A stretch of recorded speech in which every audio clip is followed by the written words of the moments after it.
Zadondani, Electro Ninja here, and welcome back to Electro Ninja's Lab. In today's video, we are going to be talking about a new book. And not just any new book. No. Today we are going to be talking about a very new book.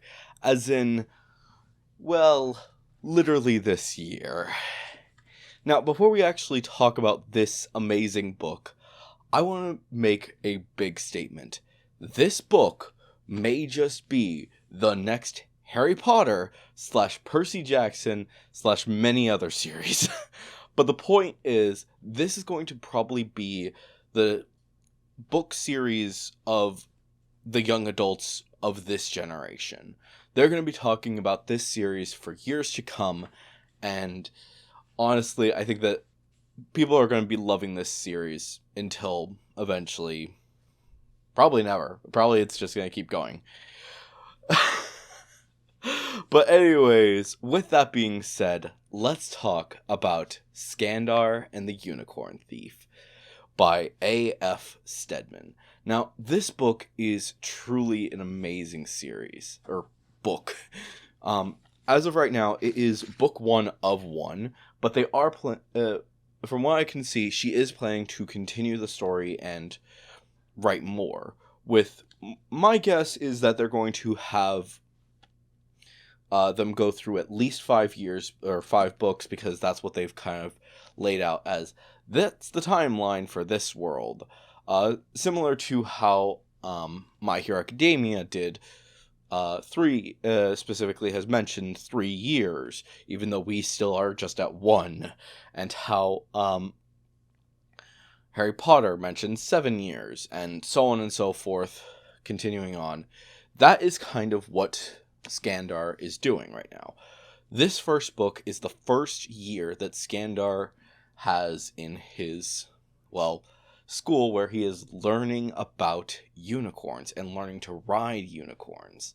Now, you may think, oh, this book is probably kind of fairy tale and bright and colorful and all this stuff. No, it is not. This book is dark. And by dark, I mean they try to remind you every single page that unicorns are not fairy tale creatures in this book. No. Unicorns are terrifying.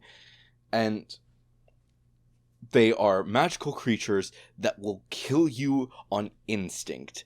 And they make that very clear every single time that you see a unicorn. Every time that you see a unicorn, you are hearing about it casting magic and attacking people, or it's eating rodents and other living creatures, and sometimes even cats. And literally the first time that Skandar meets a unicorn, he is actually concerned that a cat from his apartment building was eaten by this thing. And honestly, it's insane. But yeah. Now, I don't want to go into too many details about everything that goes on in Skandar, because of the fact that I really don't want to spoil too much of this book, and I really want you guys to read this book. Because they don't even really explain a lot of things until much later in the book. Basically, there are hints and a little bit of explanation about the 5 different elements, but even still, a lot of time is spent early on in the book that is mostly devoted to Skandar and his family, and Skandar making it to the island. That is the majority of the first few chapters. And then as you continue onward, sure, a lot of the stuff is actually about the school stuff, but it's also Skandar learning about different things, especially about the 5th element, which, yeah, this, it's one of those. 4 elements, and then there's a 5th. It's definitely one of those. Basically, there's fire, air, water, earth, and spirit. Yeah, you probably expected that. If you have known anything about a lot of different media, if there are 5 elements, those are usually the ones that they are. um, Captain Planet, I think like the 5th element had something like that.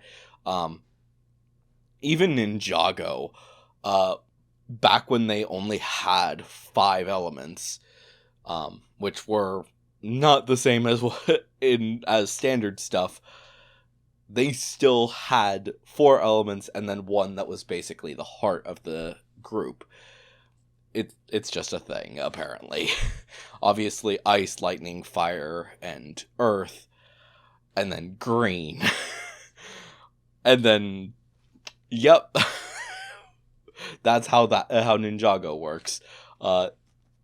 Pretty much everything is that deals with 4 elements has something to do with those 4 major elements. But that's just what we're seeing. But Skandar is special because Skandar is one of the users of the 5th element, which is an extremely dangerous element and is apparently nicknamed the Death Element. And you hear about this from the moment that Skandar gets his unicorn. And technically, he's not even supposed to be at the island because, well, he's going to be someone who is able to use the Death Element. And they make this very clear from the very beginning that Skandar was never really meant to go to the island, and they explain a lot of the story as you continue through. And honestly, I wish that I could go in depth with every single little thing that was planted into this series, because it's really interesting. Basically, every child from at 13, they have to take a test to see if they can learn to ride a unicorn.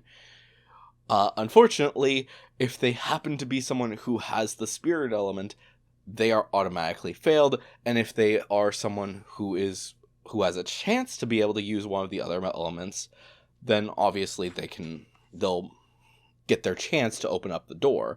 Most of them seem to come from, at least from my experience, from what I can see, most of them do seem to come from the island itself, but many of the kids actually are coming from the mainland, aka England, which is just, that's bizarre to me that, yeah, but yeah, pretty much everyone is aware of unicorns at this point, which is also another really interesting thing.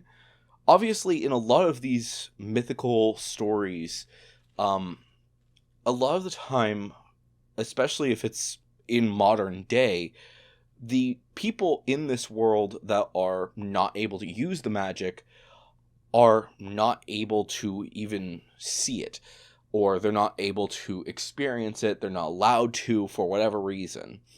And maybe they are allowed to know about it, such as certain muggles in Harry Potter, or certain mortals in Percy Jackson.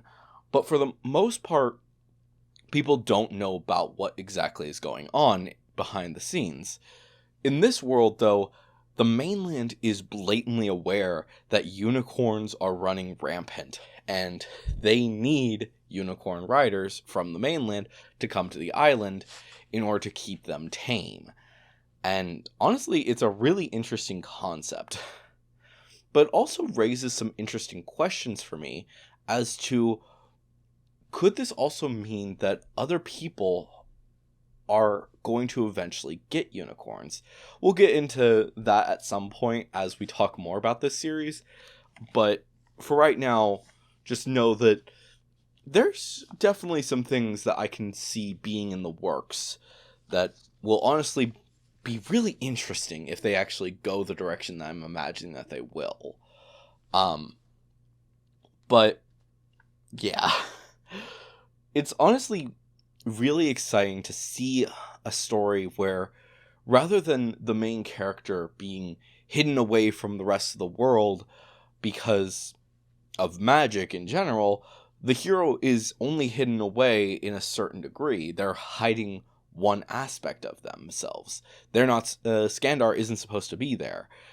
And him and his friends are basically lying to keep him the secret. And there's just a lot of really interesting factors that go into all of this story.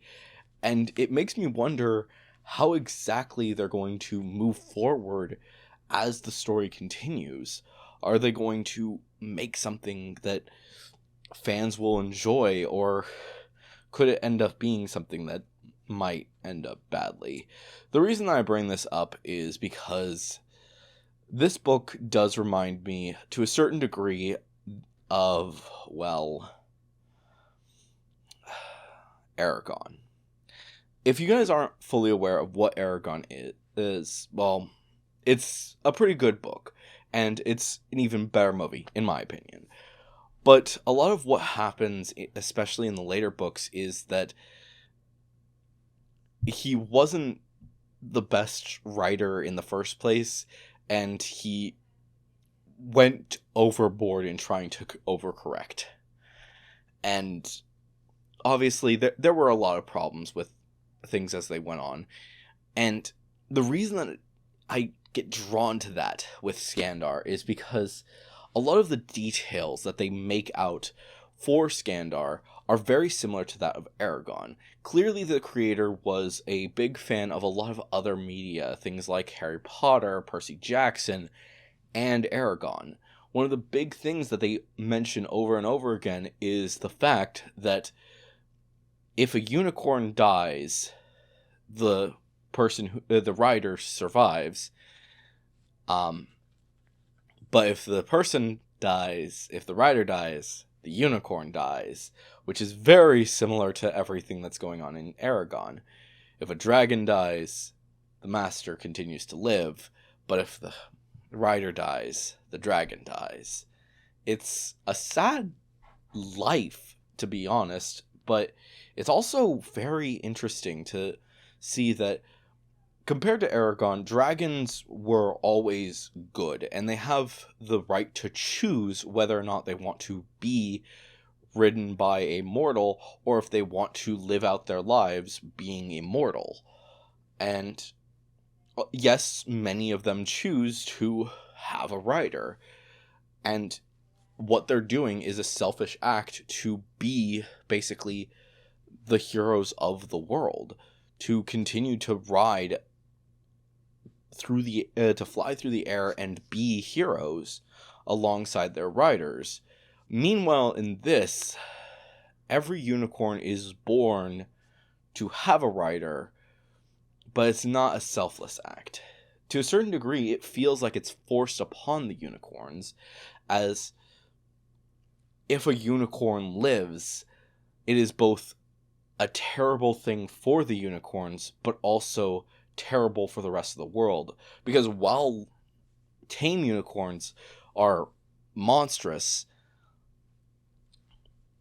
wild unicorns are, well, truly monstrous.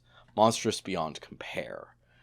They are constantly decaying, and honestly, it's very disturbing, some of the moments that you'll read through this. And I do suggest that you be aware that more than likely it might be hard on some people. I think that this book is probably fine for a lot of audiences. But if you are a younger person,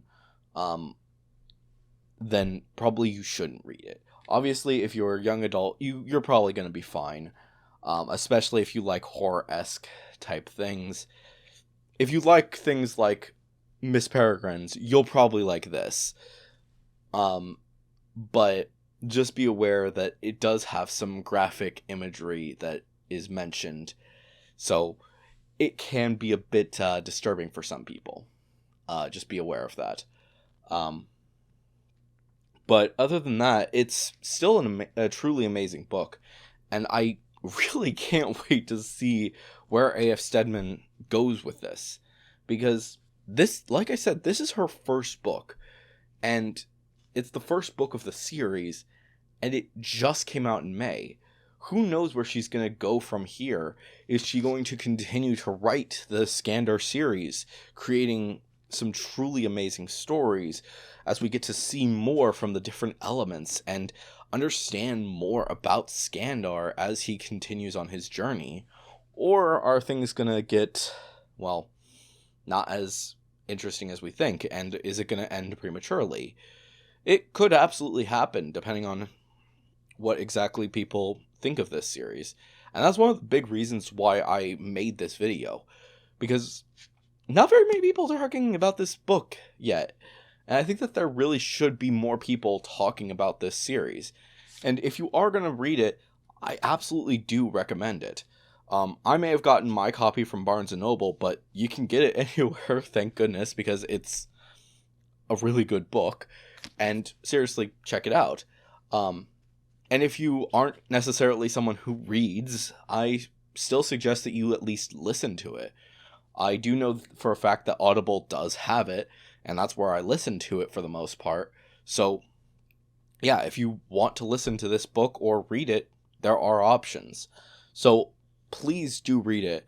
And also, I just want to make this clear. I am not sponsored by either of the two companies that I mentioned, or anyone that I mentioned. I want people to read this story because it was truly an amazing story, and people need to know about this book and get more involved with it because it truly is an amazing story. And honestly, I 100% do believe that it will be the next Percy Jackson / Harry Potter. But anyways, guys, hopefully you've enjoyed this video. If you did, please make sure to leave a like, leave your thoughts and theories down in the comments below. Of course, if you are going to leave a theory, make sure to say theory review somewhere in your comment below. And of course, if you want to support the channel even more, then definitely head down to the description and check out all of our links down there. But anyways, guys, I have been Lecturing Jet, and I will see you guys next time. But on! I never thought I could fly. My wings were so small.